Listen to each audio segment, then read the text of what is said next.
Un trabajador se ríe y me dice que la futura fibra de carbono, en esta etapa, se parece más a un sedal de pesca. La base aquí es el poliacrilonitrilo, un polímero especial con el que comienza todo el proceso. De su pureza depende si el material final soportará las cargas en el ala de un avión o en el chasis de un auto de carreras. Cada uno de estos hilos es increíblemente delgado, aproximadamente del grosor de un cabello humano. Pero en cada cinta hay decenas de miles de hilos a la vez, y todos deben pasar por una serie de hornos, donde la temperatura sube gradualmente desde unos 200 hasta más de 1000 grados Celsius.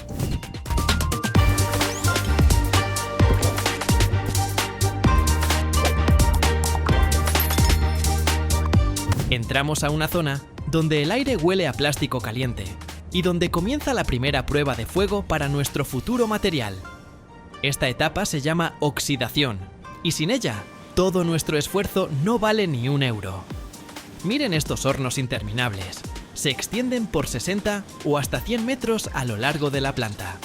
A través de ellos se mueven miles de hilos blancos que parecen lana común, pero es solo una ilusión.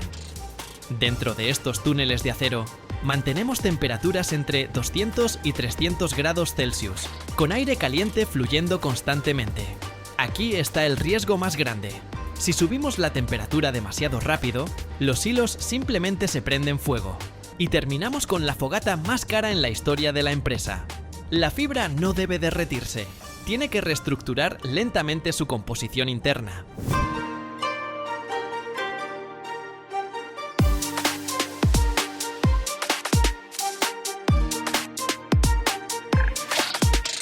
Uno de los chicos que supervisa el proceso me señala el material que sale del horno. Ya no es blanco, sino marrón oscuro. Me explica que justo ahora estamos estabilizando las fibras para que no se quemen en la siguiente etapa, la más peligrosa de la producción, donde el calor será simplemente brutal. Parece un paseo tranquilo por un túnel, pero en realidad es una batalla intensa contra la química, donde un error de un solo grado convierte un lote de 100.000 euros en un montón de cenizas inútiles. Si buscas en internet cómo se hace el carbono o la producción de fibra de carbono, tienes que saber esto. La etapa de oxidación de la fibra es ese momento exacto donde la química común empieza a transformarse en la base de aviones y autos de carreras. Estamos preparando la base de la verdadera resistencia. Y créeme, esto es solo el calentamiento, antes del verdadero infierno.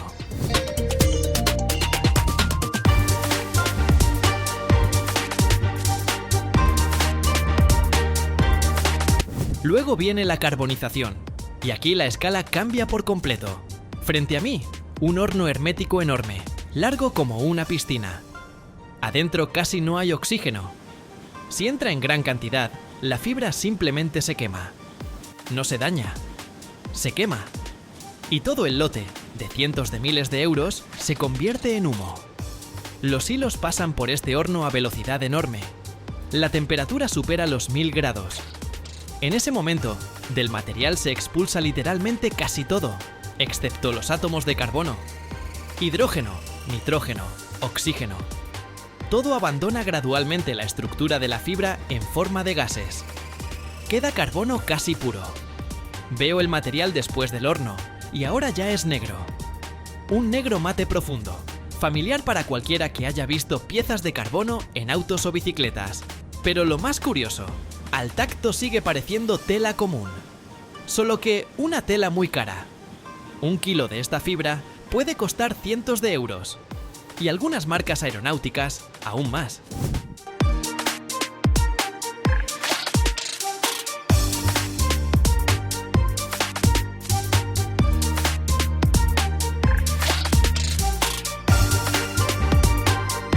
Los trabajadores vigilan constantemente la tensión de los hilos. Si la fibra se afloja, aunque sea un poco, o la tensión se vuelve desigual, la estructura cambia y la resistencia cae. Aquí, literalmente, cazan defectos microscópicos. Porque un pequeño problema en la fábrica después puede convertirse en una grieta en el ala de un avión. Me llevan al área de tratamiento de superficie. Después de los hornos, la fibra todavía está demasiado lisa, así que la tratan especialmente con soluciones químicas y cargas eléctricas. Esto es necesario para que la resina pueda adherirse bien a los hilos durante la fabricación de las piezas terminadas. De lo contrario, el panel de carbono simplemente se delaminará bajo la carga. Luego cubren la fibra con una capa protectora delgada. Es necesaria para que los hilos no se dañen durante el transporte y el enrollado. Y solo después de esto, el material llega a los enormes carretes. Se ven hermosos, rollos negros brillantes que parecen bobinas gigantes de cabello. Pero cada uno de esos carretes es el resultado de varios días de trabajo continuo de hornos, compresores y sistemas de purificación.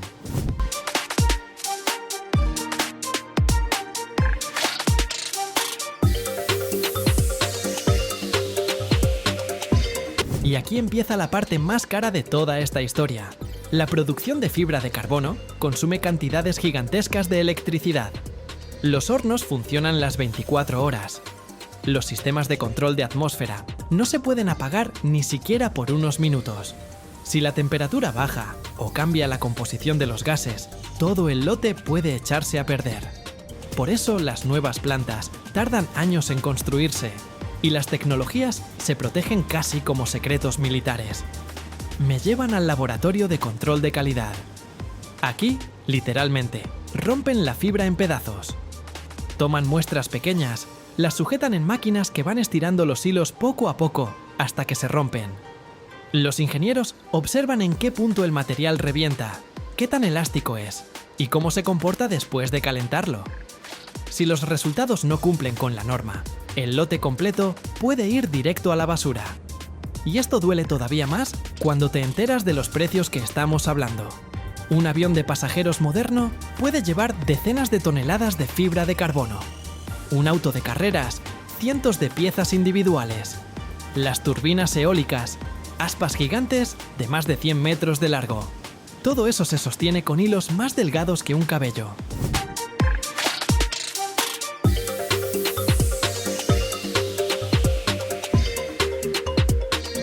Lo que más me sorprende es el contraste. Por un lado, un material del futuro que se usa en tecnología espacial, aviación y superdeportivos de lujo. Por otro, el proceso parece un enrollado infinito de hilos entre hornos, rodillos y bobinas. Pero ahí es donde se esconde la complejidad. Aquí todo depende de la estabilidad, de la temperatura, de la limpieza, de la precisión. Al final del recorrido, miro los rollos terminados de fibra de carbono, apilados en filas a lo largo de la planta. Se ven casi tranquilos, pero ahora sé cuánto riesgo, dinero y tecnología hay detrás de cada una de esas bobinas. Y, honestamente, después de esto, ya no puedes ver igual una bicicleta de carbono, la carrocería de un superdeportivo o el ala de un avión moderno. Si te interesan las producciones, donde un error de unos pocos grados puede costar millones, suscríbete al canal. Aquí entramos en lugares donde normalmente no dejan pasar y mostramos cómo realmente se hacen las cosas sin las cuales la tecnología moderna simplemente no funcionaría.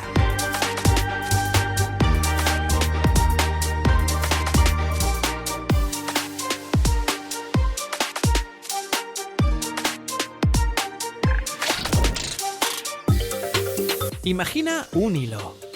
Uno común, de color amarillo dorado, suave al tacto, que puedes enrollar en tu dedo. Ahora imagina que ese mismo hilo, con el mismo peso, es 5 veces más resistente que el acero. Esto no es ciencia ficción, es Kevlar. Un material con el que se fabrican chalecos antibalas, cascos, cables de ultra alta resistencia e incluso piezas para naves espaciales. La historia de su creación es una verdadera arquitectura molecular, donde los científicos aprendieron a alinear las moléculas en filas perfectamente rectas, como soldados en un desfile, para crear un material con propiedades casi sobrenaturales. Echemos un vistazo al lugar más sagrado. Una planta química donde, a partir de 2 polvos discretos, nace este material de superhéroes.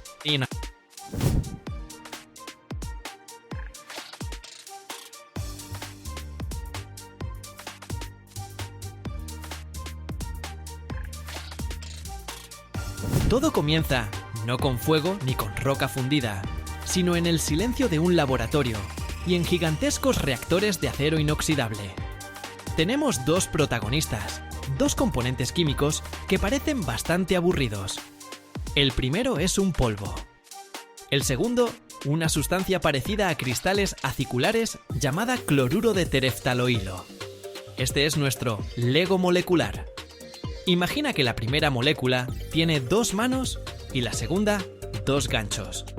La tarea consiste en hacer que se den la mano y formen una cadena increíblemente larga y resistente. Este proceso se llama polimerización. En un reactor enorme y perfectamente limpio, se cargan estos 2 polvos y se añade un disolvente especial para que puedan moverse y encontrarse. Luego, el reactor comienza a agitarse. Y aquí ocurre la reacción química.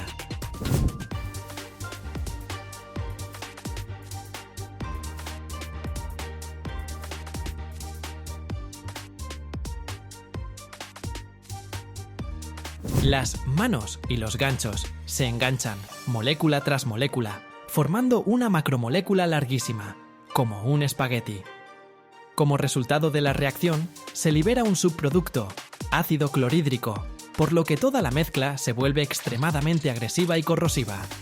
Después de un tiempo, el líquido en el reactor se convierte en una masa espesa, viscosa y de color miel. Ya no es una simple mezcla, es un polímero llamado poliparafenileno tereftalamida. Pero esto todavía no es Kevlar, es solo su embrión. Y aquí surge el primer gran problema. Este nuevo polímero es increíblemente terco. Sus moléculas son tan rectas, rígidas y se atraen tan fuertemente entre sí que en el disolvente se aglomeran de inmediato, formando cristales sólidos. Nuestra masa dorada y espesa no es en realidad una solución, sino una suspensión, parecida a un gel, donde las partículas sólidas flotan en el líquido. Intentar hacer una fibra a partir de esto es como tratar de exprimir arena húmeda a través de una aguja fina. No funcionará.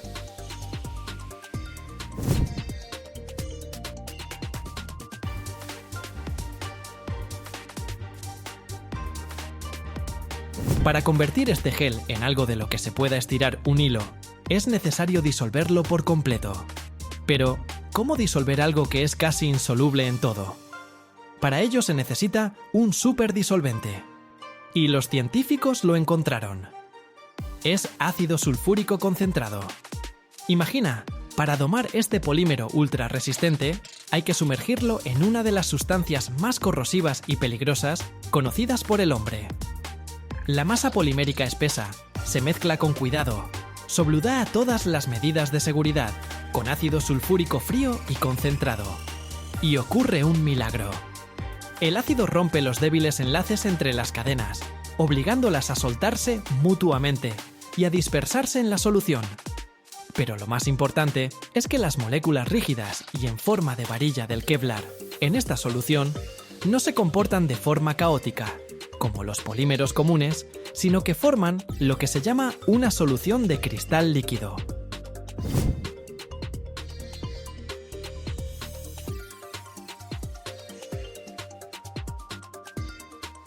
Esto significa que se alinean por sí mismas en grupos paralelos, como troncos flotando en la corriente de un río.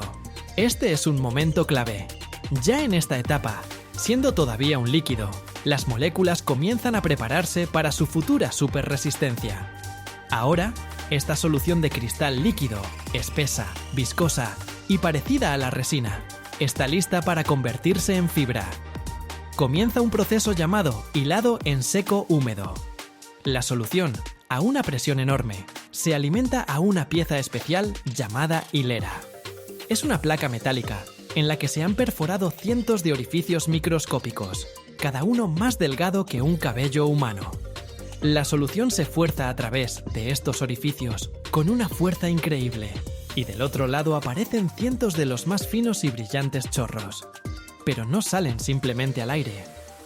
Primero pasan por un pequeño espacio de aire, literalmente unos pocos milímetros, donde se estiran un poco, y las moléculas, que ya estaban parcialmente ordenadas, se alinean aún más paralelas entre sí.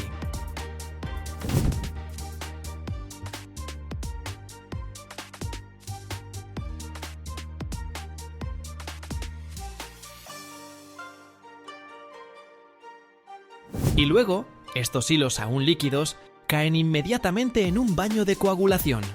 Es una piscina con agua fría o una solución especial. Cuando la solución ácida caliente se encuentra con el agua fría, se produce una solidificación brusca. El ácido se lava y las cadenas poliméricas se congelan en esa posición perfectamente ordenada en la que se encontraban. Ante nuestros ojos, el líquido se ha convertido en una fibra sólida, pero aún flexible y dorada. Del baño de coagulación sale un haz completo de cientos de fibras individuales, pero todavía está impregnado de restos de ácido y agua. Por eso, pasa por toda una serie de baños de lavado, donde se limpia a fondo, y luego por cámaras de secado, donde se elimina toda la humedad. Ahora tenemos una fibra de Kevlar limpia y seca. Ya es extremadamente resistente, pero esto aún no es el límite.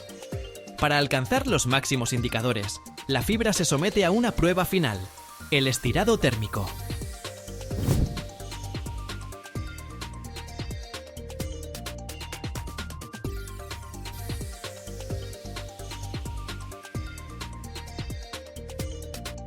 El haz de fibras se calienta a alta temperatura, 300 o 400 grados Celsius, para hacerlo un poco plástico, y se pasa por un sistema de rodillos que giran a diferentes velocidades.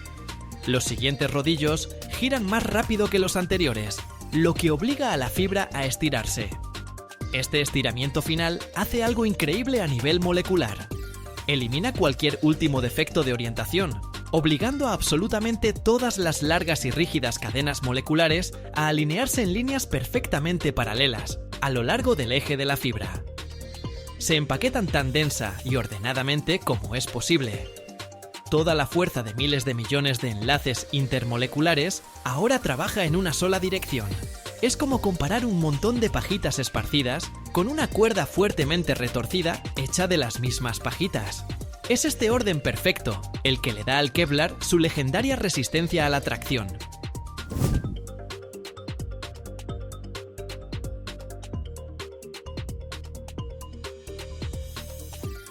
Después de este entrenamiento final, la fibra se enfría y se enrolla en enormes bobinas.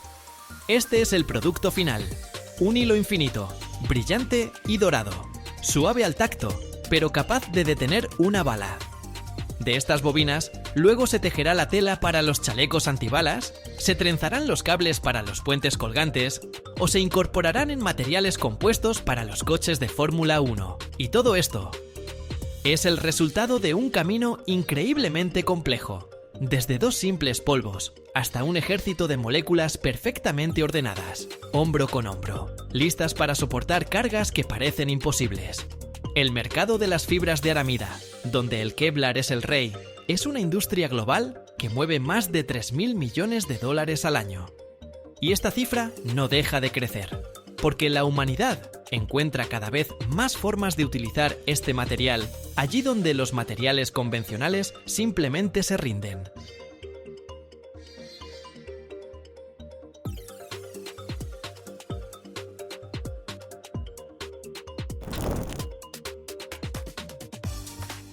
Cada año, en el mundo, se producen más de 100 toneladas de materiales, pero solo uno de ellos desafía las leyes de la física. No es metal ni plástico, es grafeno.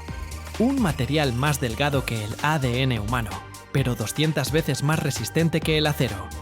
Imagina, una sola capa de él podría soportar el peso de un elefante balanceándose en la punta de un lápiz.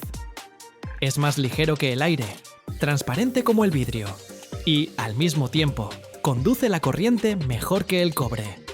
Pero lo más interesante es que todavía no conocemos los límites de sus posibilidades. Mira hasta el final. Descubrirás cómo algo casi invisible puede cambiar el futuro de toda la industria.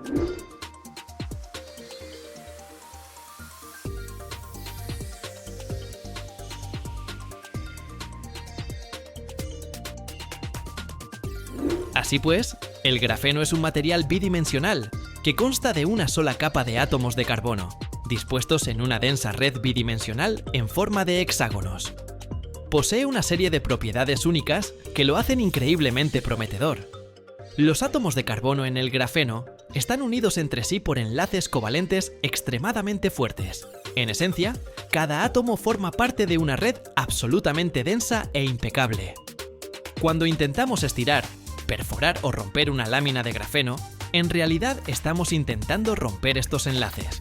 Lo singular es que cuando se aplica una fuerza externa a la red, no se rompe sin más. En cambio, la perfecta red hexagonal asegura una distribución uniforme de la tensión por todo el material. Los físicos han descubierto que para perforar una lámina de grafeno perfecta con un lápiz, por ejemplo, se necesitaría una fuerza comparable al peso de un elefante balanceándose en la punta de ese lápiz.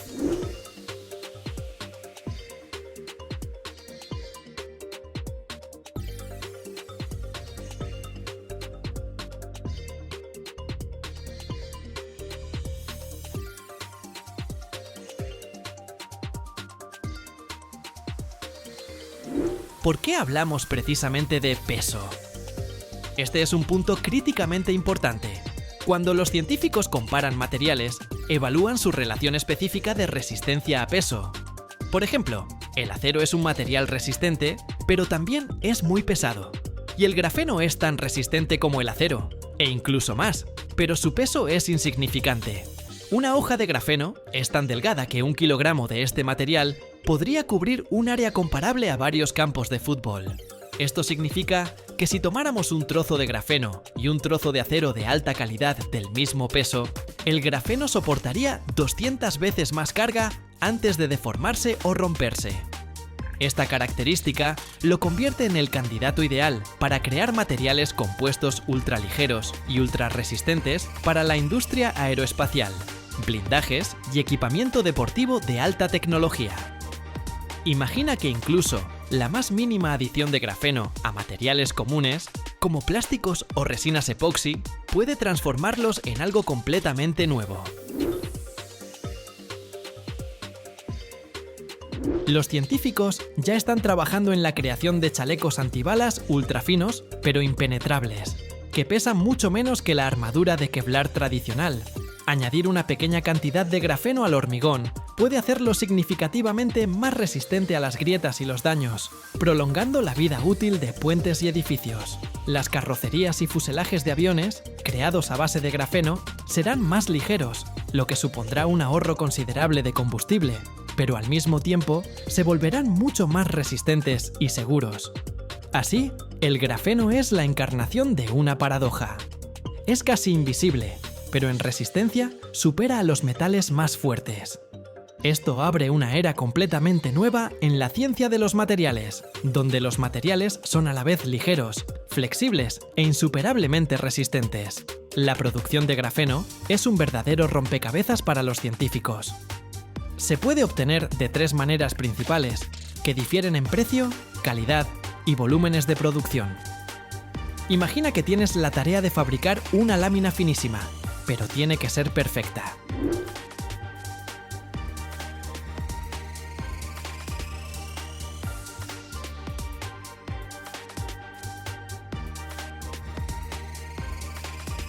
El primer método es la exfoliación mecánica.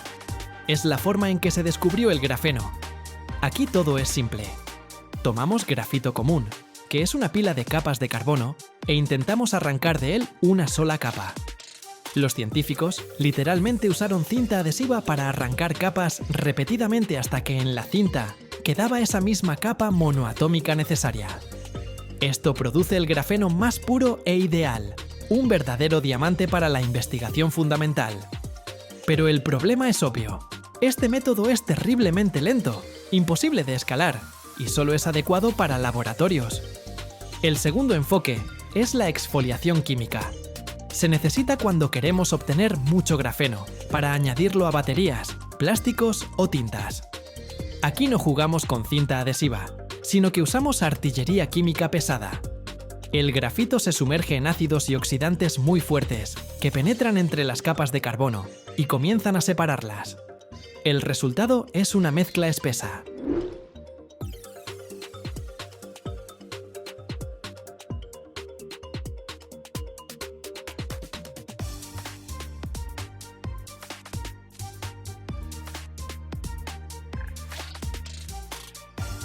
Luego, se trata con ultrasonido, como si fuera una batidora, y las capas de grafito se separan finalmente en agua u otro disolvente. Esto se llama óxido de grafeno. Después de esto, el óxido de grafeno necesita ser reducido para que vuelva a conducir la electricidad. Este método es barato y produce grandes volúmenes, pero el producto final siempre tiene muchos defectos e impurezas. Es adecuado para compuestos, pero no para la electrónica sensible. El tercer y más prometedor método es la deposición química de vapor. Es la tecnología para crear lienzos de grafeno de alta calidad y gran tamaño, necesarios para pantallas táctiles o microchips. Aquí no arrancamos nada, sino que cultivamos el material desde cero. Se toma una fina lámina de metal, generalmente de cobre, y se calienta fuertemente, hasta 1000 grados Celsius.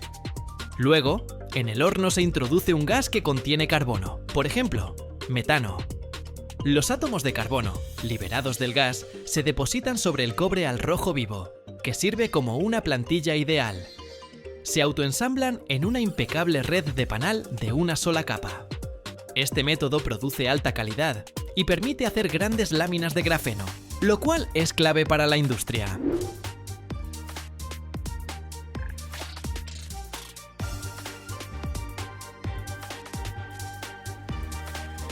Lo más difícil después de esto es retirar con cuidado la película de grafeno de la base metálica y transferirla al material deseado, por ejemplo, a un plástico flexible, sin dañar la frágil estructura.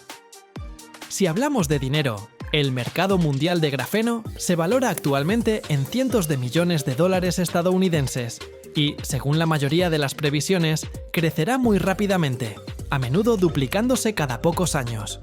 Los analistas esperan que para finales de la década, este mercado pueda superar los 1000 millones de dólares. Esto demuestra que los inversores creen en la adopción masiva del grafeno.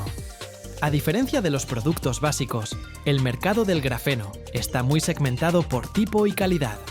La mayor parte de la producción en peso es de óxido de grafeno reducido y escamas de grafeno.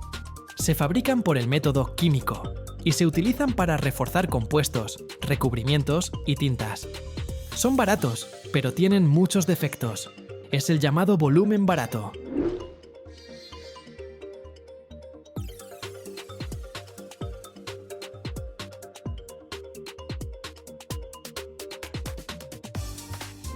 ¿Y qué hay de la calidad cara? La menor parte en peso, pero la más cara en valor es el grafeno puro de una sola capa en forma de películas. Se necesita para la electrónica de alta tecnología y es muy caro debido a la complejidad de su producción y transferencia. El mercado de la producción de grafeno está muy concentrado en Asia, especialmente en China. Las empresas chinas son líderes mundiales en la producción de grandes volúmenes de grafeno para baterías y supercondensadores, precisamente el que se hace por el método químico. Las empresas europeas y estadounidenses, por regla general, se centran en el desarrollo de formas de grafeno más tecnológicas y puras, es decir, películas para las industrias aeroespacial y electrónica.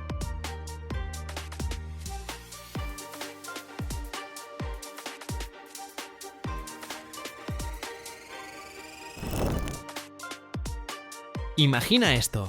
Cada año, el mundo gasta miles de millones de dólares en la lucha contra el óxido, reparando puentes, estacionamientos y túneles que literalmente se desgarran desde adentro por la corrosión. Pero hay un material que está cambiando las reglas del juego. Es 4 veces más ligero que el acero, el doble de resistente a la tracción y no sabe en absoluto qué es el óxido. Es la armadura de fibra de vidrio. Un recién llegado que ya está poniendo nervioso al acero. El mercado de este material crece un 12% cada año, y hoy verás cómo, a partir de cientos de bobinas de hilos de vidrio más finos que un cabello y un barril de resina, nace el material de construcción del futuro. Y al final, un secreto que cambiará para siempre tu perspectiva sobre el hormigón.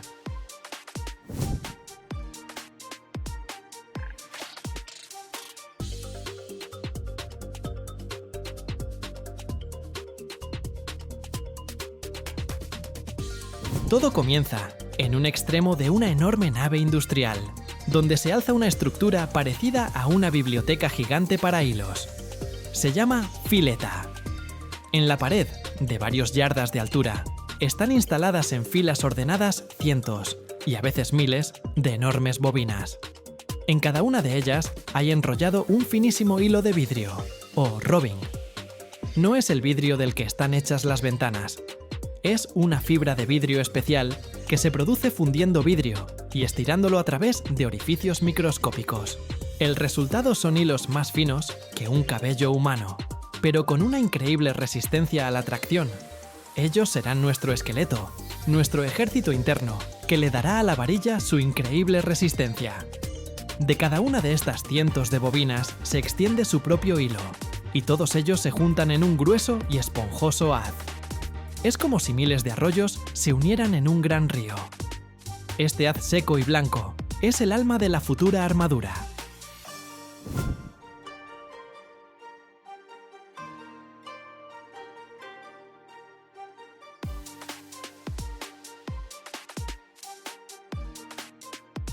Luego, este río de fibra de vidrio comienza su viaje.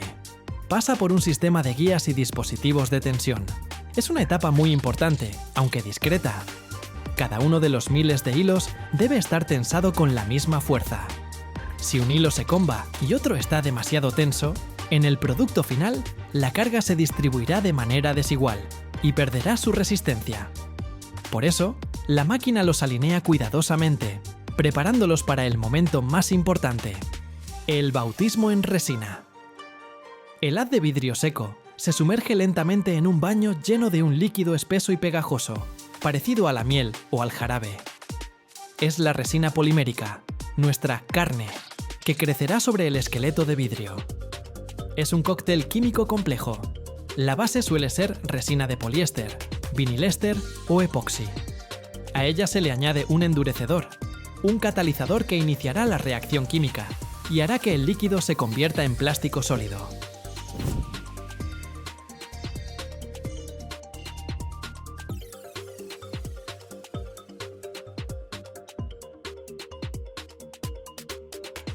También se pueden añadir aquí diversos aditivos, pigmentos para dar color, inhibidores ultravioleta para que la armadura no tema a la luz solar y retardantes de llama para la resistencia al fuego. La tarea de este baño es impregnar cada fibra, incluso la más diminuta. El haz debe sumergirse completamente en esta resina para que no quede ninguna zona seca. El haz, impregnado y pesado por la resina pegajosa, sale del baño y se dirige a su punto de nacimiento, la hilera de conformado.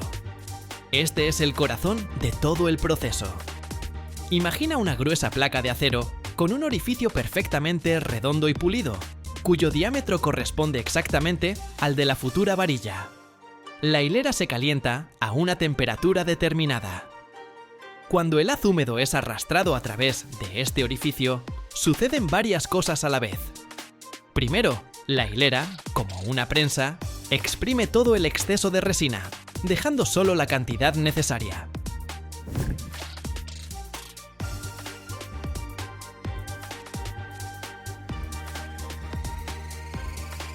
Segundo, comprime firmemente todas las fibras de vidrio juntas, formando una varilla perfectamente redonda. Tercero, el calor de la hilera inicia la etapa inicial de la reacción de endurecimiento, o polimerización. La resina comienza a transformarse de líquido a gel. A la salida de la hilera, ya vemos la forma familiar de la varilla, pero todavía es blanda y vulnerable. Pero, ¿cómo obtiene su famosa superficie acanalada para adherirse bien al hormigón? Inmediatamente después de salir de la hilera, mientras la varilla aún está caliente y blanda, se le enrolla un haz especial del mismo tipo de fibra de vidrio. Un hilo fino e impregnado de resina se enrolla en espiral sobre la superficie de la varilla, creando un patrón en relieve.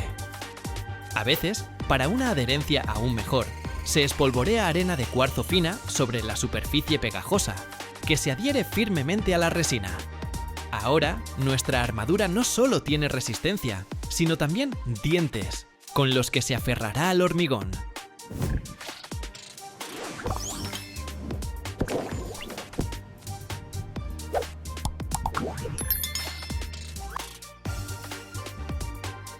La varilla formada y envuelta entra en la parte más larga de la máquina, el túnel de curado o el horno de polimerización. Es una larga cámara que puede extenderse por decenas de pies, en cuyo interior se mantiene una alta temperatura, generalmente de 400 grados Fahrenheit. Aquí ocurre la transformación final. No es un simple secado.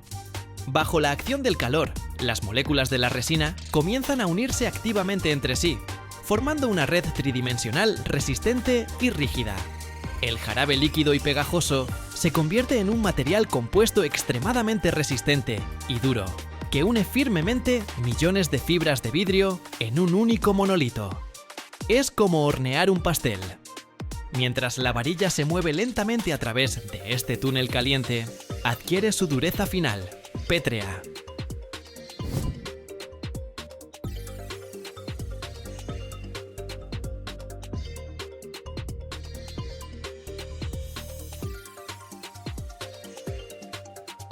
Pero, ¿qué la arrastra a través de todo este largo camino, desde las bobinas hasta el horno?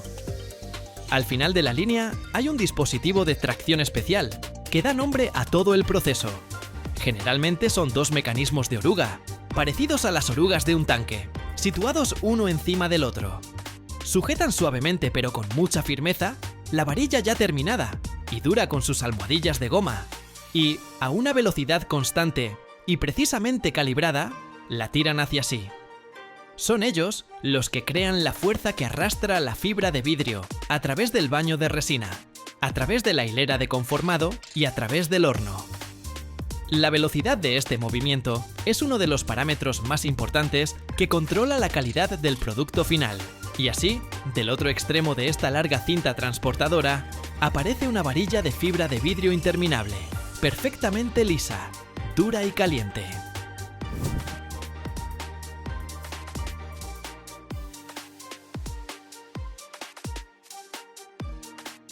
El acorde final es el corte.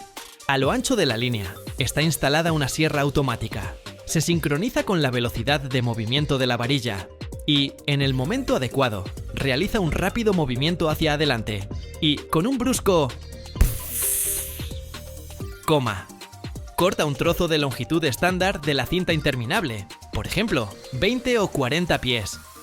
Luego, vuelve a su posición inicial, esperando a que llegue la siguiente sección. Las varillas terminadas y aún calientes ruedan hacia una mesa de enfriamiento y luego se agrupan en paquetes, se atan y se envían al almacén. Y así, ante nuestros ojos, miles de frágiles hilos de vidrio y un barril de líquido pegajoso, después de haber pasado por baños, prensas y hornos, se han transformado en un material de construcción del futuro, ligero pero increíblemente resistente, listo para desafiar al óxido y al tiempo en las junglas de hormigón. El mercado de la armadura de fibra de vidrio aún no es un gigante como el del acero, pero es el novato más genial y audaz de la fiesta, que está ganando popularidad rápidamente.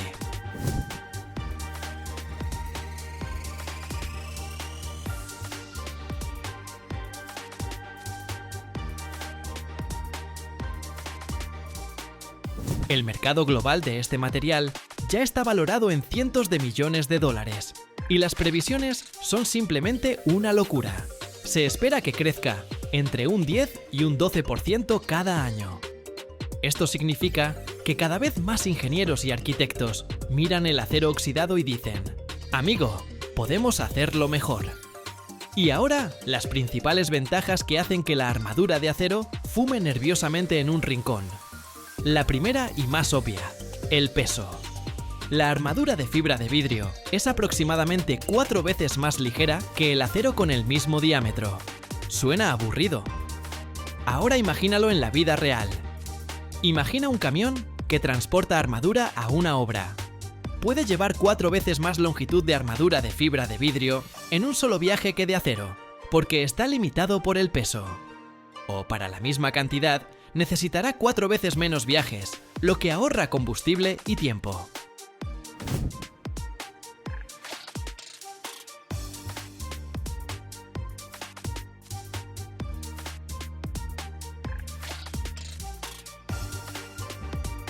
En la propia obra, 2 trabajadores pueden llevar tranquilamente bobinas o paquetes enteros de varillas de fibra de vidrio, mientras que para mover el acero se necesita una grúa. Es un ahorro colosal en logística y mano de obra. Segundo, la resistencia. Y aquí, la fibra de vidrio simplemente sube al ring y noquea al acero en el primer asalto. Su resistencia a la tracción es aproximadamente el doble que la de la armadura de acero estándar. Para que te hagas una idea, para romper una varilla de fibra de vidrio, se necesita el doble de esfuerzo que para una de acero del mismo diámetro. Esto significa que, en algunas construcciones, se puede utilizar una armadura de menor diámetro, ahorrando aún más peso y volumen. Es como comparar una cuerda normal con una cuerda de alpinismo. Con menos grosor, soporta cargas mucho mayores.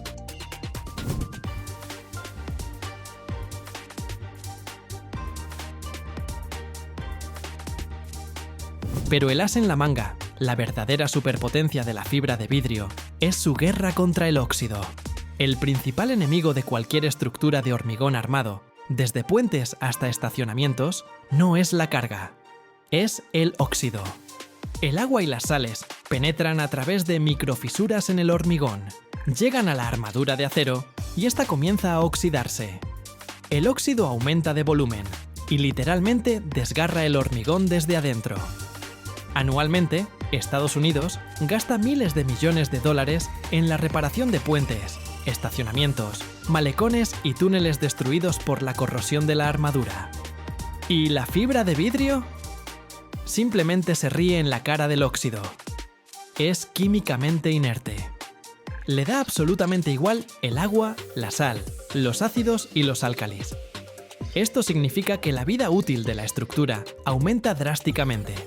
Una estructura de hormigón armado con acero está diseñada para más de 50 años.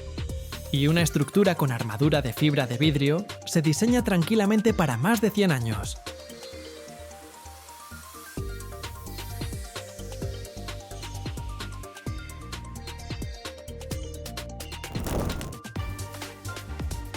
Más ligero que el acero, casi a la mitad, pero igual de resistente.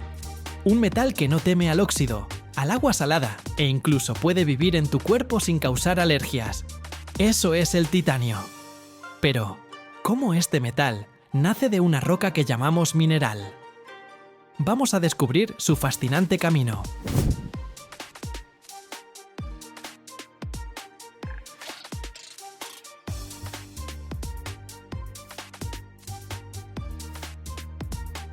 El titanio no se encuentra simplemente en su forma pura como el oro o la plata.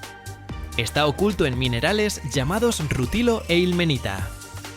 Estas piedras son pesadas, oscuras y deben extraerse del suelo. Enormes excavadoras, verdaderos gigantes de la construcción, arrancan la tierra a decenas de metros de profundidad. Sus enormes cucharas, del tamaño de un automóvil pequeño, muerden el suelo, levantando toneladas de rocas, arena y arcilla. El aire se llena del rugido de los motores y del chirrido del metal, mientras nubes de polvo se elevan al cielo como tormentas de arena. Cada movimiento de la excavadora es una danza poderosa de metal y fuerza, donde la precisión se combina con una increíble potencia. Cadenas gigantes y sistemas hidráulicos trabajan en perfecta armonía, como músculos mecánicos que permiten a estas máquinas conquistar incluso las rocas más duras. Un verdadero espectáculo de tecnología, donde cada paso acerca a revelar los tesoros de la Tierra, el mineral que se convertirá en el comienzo de una gran aventura industrial.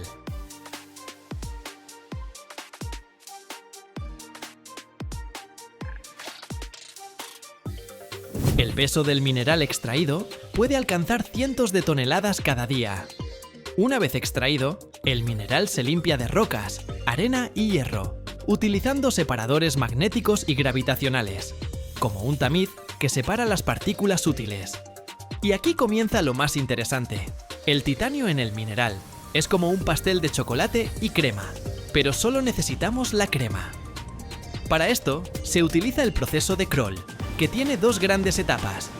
El mineral se mezcla con carbón y se calienta a temperaturas extremadamente altas, más de 1000 grados Celsius.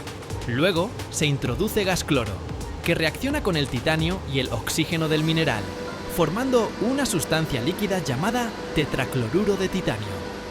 Esta sustancia se purifica para obtener un gas transparente y ligero. El proceso es controlado rigurosamente, asegurando que la temperatura y la atmósfera sean perfectas para evitar la oxidación.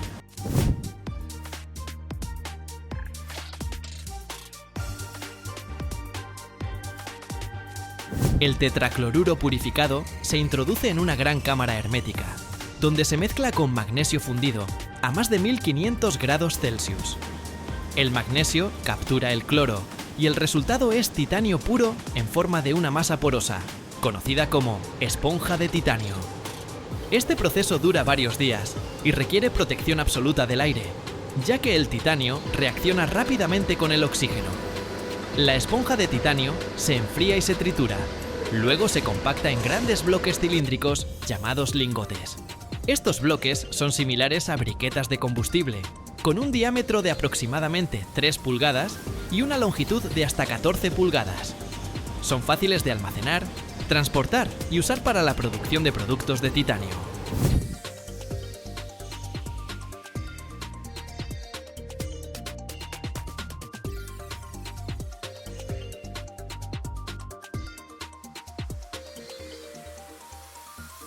Una vez que los lingotes de titanio están listos, se funden y se moldean para obtener piezas que se utilizarán en la aviación, medicina, ingeniería y muchas otras industrias. El proceso incluye forjado, laminado y otros métodos que permiten dar al metal las formas y propiedades necesarias.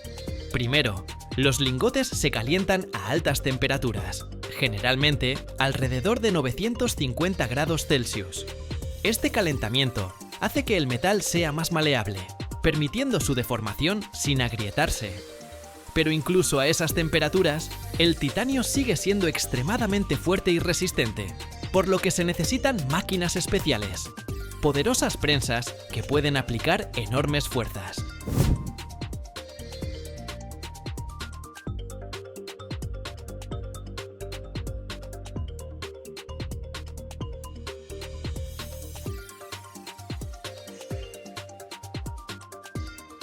Uno de los métodos más comunes para dar forma al titanio es el laminado. En este proceso, los lingotes pasan entre rodillos que reducen su grosor y los alargan. El laminado permite obtener hojas delgadas de titanio con un grosor uniforme y una superficie lisa. Estas hojas se utilizan para fabricar fuselajes de aviones, implantes médicos, componentes de motores y muchos otros productos.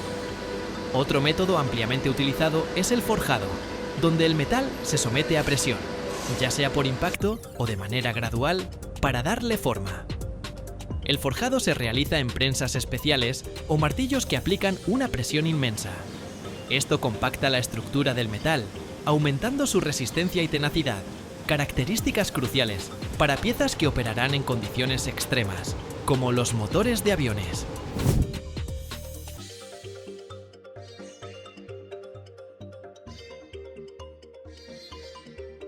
El titanio también se puede doblar, cortar y perforar, pero debido a su alta resistencia, estas operaciones requieren tecnologías avanzadas y herramientas especiales. Para cortar, se utilizan herramientas de diamante o carburo, que no se desafilan y que pueden trabajar con titanio sin sobrecalentarse. La perforación se realiza con enfriamiento constante para evitar que el metal se deforme o se recaliente. Una característica especial del titanio es su tendencia a reaccionar con el aire a altas temperaturas, lo que provoca la formación de películas de óxido en su superficie. Por eso, todas las operaciones de calentamiento y conformado del titanio se realizan en atmósferas protegidas, ya sea al vacío o en gases inertes, como el argón, para mantener la pureza del metal y sus excelentes propiedades mecánicas.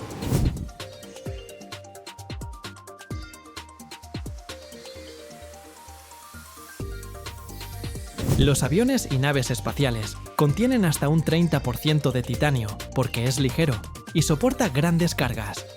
Los implantes de titanio no son rechazados por el cuerpo, por lo que se utilizan para prótesis, implantes dentales e incluso marcapasos. Los autos deportivos usan titanio para reducir el peso y aumentar la velocidad. Las turbinas, equipos químicos, barcos. Muchos de estos también están hechos de titanio, gracias a su resistencia a la corrosión. El titanio se puede fundir y reutilizar sin perder calidad.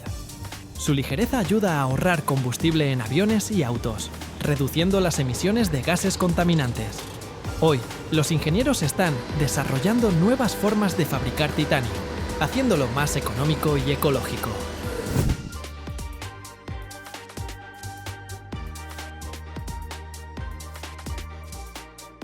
La tecnología más revolucionaria es la impresión 3D con titanio. El futuro ya está aquí. Imagina que, en lugar de cortar o forjar metal, literalmente crean una pieza capa por capa, como si construyeran un modelo con el material más resistente. Este método permite fabricar formas complejas, con cavidades internas, delgadas costillas y patrones geométricos que antes eran imposibles. Gracias a la impresión 3D, se puede reducir el peso de las piezas sin perder resistencia. Ideal para aviación y exploración espacial. El proceso se realiza en cámaras especiales, donde el polvo de titanio se funde con láser o un haz de electrones, controlando cada capa con precisión. Esto no es solo una tecnología. Es el futuro que ya está creando piezas más ligeras, fuertes y eficientes para las aplicaciones más exigentes.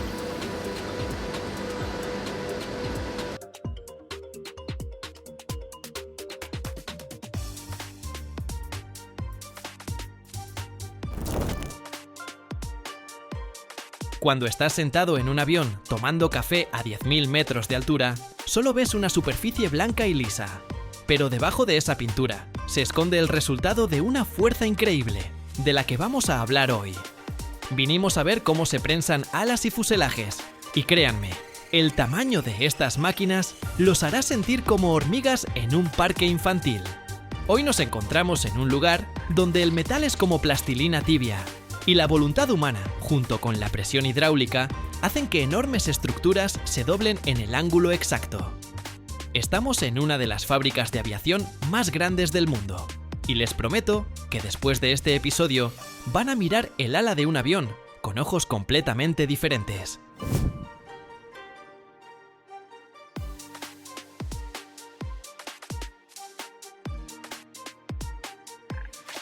Empecemos con el monstruo principal de esta planta, la gigantesca prensa hidráulica. Este aparato tiene la altura de un edificio de 5 pisos y se hunde 10 metros más bajo tierra para sostenerse sobre unos cimientos masivos. Su fuerza es de 50.000 toneladas. Solo piensen en esa cifra. 50.000 toneladas de presión sobre una sola pieza. Es como si 20.000 elefantes pisaran un trozo de metal al mismo tiempo. ¿Para qué tanta brutalidad? La razón es que los elementos estructurales del ala, los largueros, necesitan una resistencia increíble. Si simplemente cortas esa pieza de un bloque de aluminio, será frágil. Pero si la prensan, la estructura del metal cambia, las fibras se vuelven más densas y la pieza adquiere la capacidad de soportar cargas descomunales durante el despegue o en turbulencia. Ahora estamos viendo cómo una pieza caliente de aleación de aluminio, generalmente duraluminio con cobre y magnesio, entra lentamente bajo la prensa.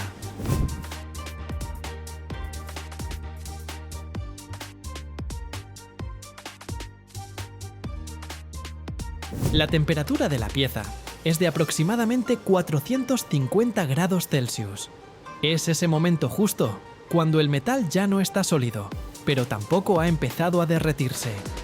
El enorme troquel desciende y sientes la vibración incluso a través de las suelas de tus zapatillas. En cuestión de segundos, lo que era una plancha sin forma se convierte en un elegante larguero de 25 metros de largo. Y la precisión de fabricación es de 1/10 de milímetro. Es una combinación fantástica de fuerza bruta y precisión quirúrgica. Pero la aviación moderna no es solo aluminio. Si giramos la cabeza hacia la derecha, vemos un proceso completamente diferente, que recuerda a preparar un pastel de hojaldre gigante. Es la fabricación de piezas de material compuesto para el fuselaje y las alas de los aviones modernos. Aquí no hay prensas en el sentido tradicional, pero sí hay presión de otro tipo. Aquí usan fibra de carbono. Mira estas máquinas automatizadas. Enrollan cintas delgadas de fibra de carbono sobre un molde enorme que se llama mandril.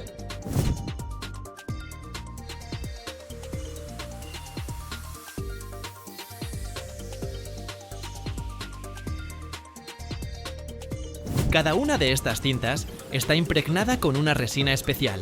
Luego, toda esta estructura, que puede tener 30 metros de largo y 6 metros de diámetro, se envuelve en una película al vacío y se envía al autoclave. El autoclave es, básicamente, un horno gigante a presión. Ahora estamos frente a sus puertas y parecen la esclusa de una nave espacial. Adentro se crea una presión de 10 atmósferas y una temperatura de alrededor de 180 grados. Bajo esta presión, las capas de fibra de carbono se comprimen tan fuertemente entre sí que se convierten en una sola pieza monolítica. Después de varias horas de este horneado, obtenemos una sección del fuselaje que es 20% más liviana que el aluminio, pero varias veces más resistente.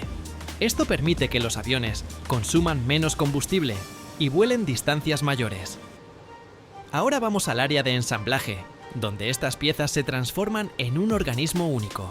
Aquí vemos el proceso de remachado. Antes, esto lo hacían personas con martillos neumáticos, y el ruido era tal que podías quedarte sordo en 5 minutos.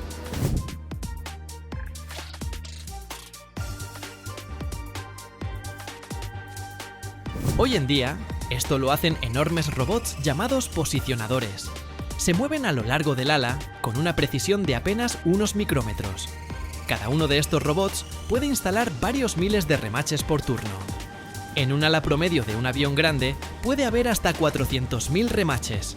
El robot primero perfora el agujero, luego lo recubre con un sellador especial, inserta el remache y lo prensa con una fuerza exactamente calculada. Te preguntarás, ¿por qué no podemos simplemente soldar el avión? La respuesta está en la física del vuelo. Durante el vuelo, el avión está constantemente respirando. El fuselaje se expande y se contrae por la diferencia de presión dentro y fuera, mientras que las alas se flexionan hacia arriba y abajo varios metros. Las soldaduras, en estas condiciones, se cubrirían muy rápido de grietas por fatiga y terminarían rompiéndose. En cambio, la unión remachada permite que las piezas jueguen un poco entre sí, manteniendo la integridad de la estructura durante 25 o incluso 30 años de operación.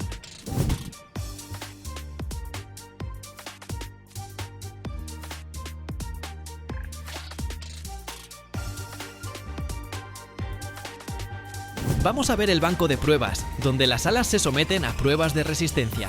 Este espectáculo no es para cardíacos. El ala terminada se fija en un soporte especial y comienzan a levantarla con potentes cilindros hidráulicos. Ves cómo la punta del ala sube más y más alto. 1 metro, 3 metros, 5 metros. Parece que va a hacerse pedazos con un estruendo. Pero los ingenieros están tranquilos. Saben que el ala de un avión moderno debe soportar una flexión que es 1,5 veces mayor que la carga máxima posible durante una tormenta. Algunas alas pueden doblarse casi 7 u 8 metros antes de que comience a romperse. Otra etapa importante es el tratamiento anticorrosivo. Después de que las piezas salen de la prensa, se sumergen en enormes tanques con electrolito. Este es el proceso de anodizado. En la superficie del aluminio se crea una capa protectora de óxido que evita que la humedad y la sal del aire corroan el metal.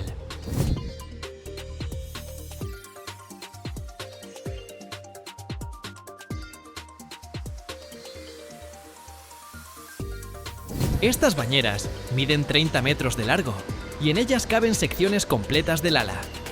Después se aplica una imprimación especial de color amarillo brillante o verde. Seguro han visto aviones así en videos de fábrica. Esta es la última capa de protección. Miren esta pieza. Es una costilla. Hay decenas de ellas en el ala y crean su estructura interna, como las costillas en el cuerpo humano.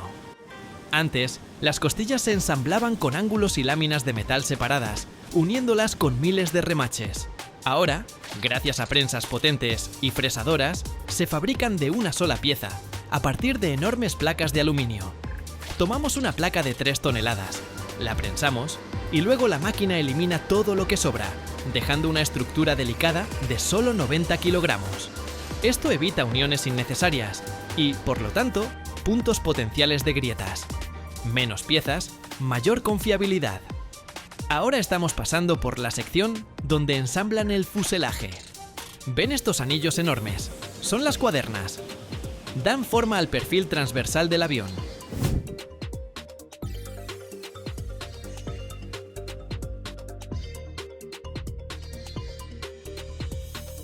También se fabrican mediante prensado en caliente para garantizar una geometría perfecta.